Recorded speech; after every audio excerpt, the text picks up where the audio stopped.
Hafız, nasılsın sorusuna iyiyim cevabı verdiğimde benim gerçekten iyi olmadığımı hissedecek insanlara ihtiyacım var. Azizim, biz en çok yalanı nasılsın diye soranlara söyledik ya. Azizim, yeter ki çocukluk yapsın. Gönlümdeki salıncağı her zaman hazır. Hafız, sorma. İçimdeki çocuk salıncaktan düştü. Dizleri kanadı. Oyuna küstü ama hiçbir zaman vazgeçmedi o parktan.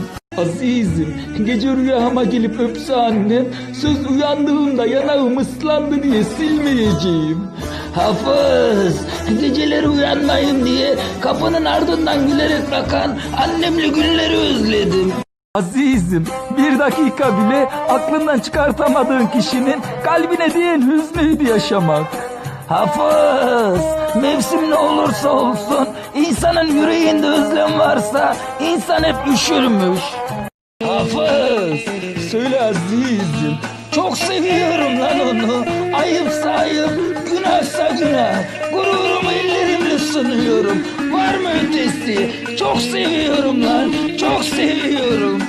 Hafız, söyle azizim. Geçiyor be, sevgin bittiğinde öfkende geçiyor, nefretinde. Ama kırgınlık diye bir şey var, o hiç geçmiyor. Ne zaman adını duysan şurana batıyor işte. Hafız, söyle azizim. Geçmişi yüzünden inancını kaybetmiş bir kadına hissettirebileceğin en güzel duygu artık ben varım cümlesini iliklerine kadar yaşatmak olacaktır. Azizim, gecenin bir yarısı balkona çıkıp alınan derin nefesler de acıya dahil mi? Hafız, ağlamak zor değil. Kimse duymasın diye nefesini tutarak ağlarsın ya. İşte o çok zor be. Hafız, söyle azizim. Terk etmek bu kadar kolay mı be? Kolay azizim, kolay. Zor olan herkes kaldıramıyor işte. Gün gelir sana aşk öğretene mesaj bile atamazsın. Hafız, söyle azizim. Bazı ayrılıkların sebebi yoktur. Ardında bıraktığı enkazı görmeden öylece gider bazıları. Oysa içimde söyleyemediğim cümlelerim kalmıştı daha. Hafız, söyle azizim. Mutsuzluğum ona acı vermesin, yalnızlığım düşündürmesin, aşkıyla çaresizliğim güzel yüreğini üzmesin. Mutluluk getirsin bütün arzular, gönlünde kalmasın umutsuzluklar. Sevgiler atsın hayallerinde, ben böyle çaresiz, o başka kollarda. Ne diyeyim sevdiğim, her şey gönlünce olsun. Söylesene azizim, geçer mi bu gönülsüzlüğün? Hafız, bedenimde değil ruhumda sızı. Kolay mı sanıyorsun unutmayı? Konya sokaklarını aydınlatan gece lambaları, kaldırımlar şahit sevdama. Azizim, ne yaparsa yapsın kıyıya köşeye koyamıyorum. Yar bu kalbin tam ortasıydı be. Hafız, dedim ya kurtuluşun yok. Seversen hep kalbinde olur, nefret edersen aklında olur. Hafız, söyle azizim. Arayıp sesini duymak istiyorum ama bir yandan da korkuyorum.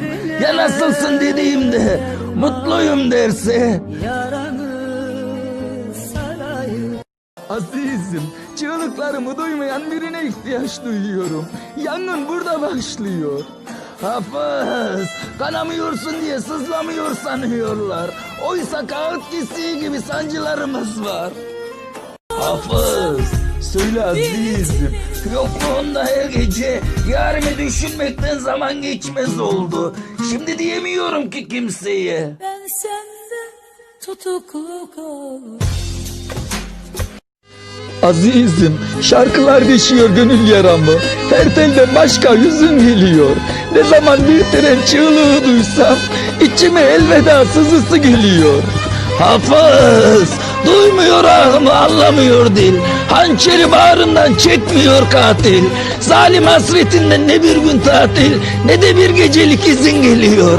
Şu anda aklımda iki kelime, sensiz yaşayamam sözü geliyor. Hafız, bizim en büyük kusurumuz insanlara haddinden fazla güvenmek oldu. Azizim, insanlar işte kendi kusurlarıyla saklanmaç oynar, başkalarının kusurlarıyla yakalamaca oynar.